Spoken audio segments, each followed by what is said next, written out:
All right, so travel insurance. You need it sometimes just in case the unexpected happens and you can't end up making your trip. Well, a Scottsdale man purchased travel insurance for an upcoming vacation, but he says the policy turned out to be worthless when he needed it most.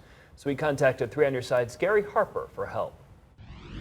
Most consumer advocates will tell you that getting travel insurance is usually a good idea, but a Scottsdale man says he bought travel insurance and then tried to file a claim, but the answer he got, he didn't like. This was fairly close. I was probably no more than 100 yards away. David Huffman loves the memories from his many trips around the world. In fact, he's visited 44 different countries. So I've traveled throughout East and Western Europe, so that would be all through Germany, France, Italy, Spain, Netherlands, and all the Baltics. And David's next journey was supposed to be to Cuba. Everything about their culture is unique. It's basically frozen in time. David wound up booking a trip to Cuba and purchased his airfare and hotel accommodations for just under $2,500. He also bought travel insurance through a company called Travel Safe. That way, he says, if he had to cancel his Cuba trip for some reason, the insurance policy would most likely reimburse him. And David says it's a good thing he had that travel insurance because about a month before his departure, the State Department issued this warning to U.S. residents wanting to visit Cuba. Well, there came a warning, which was one of the most strongly worded warnings I've ever seen from the U.S. State Department.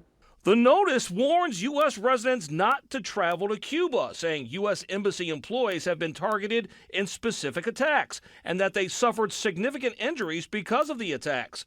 The warning went on to say that some of the attacks happened at hotels frequented by U.S. citizens. It really got my attention and caused me to cancel my trip.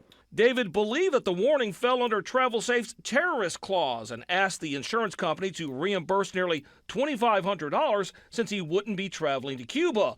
But Travel Safe denied the claim. It totally caught me off guard because it didn't seem logical at all. So David contacted 3 on Your Side. I was looking for some help. I felt as though I'm all alone in this situation. 3 on Your Side asked Travel Safe to revisit David's claim to ensure that they made the right decision. After a thorough review, Travel Safe sent me an email saying, while a travel warning was issued, we do not have documentation the incident was deemed a terrorist act by the United States government.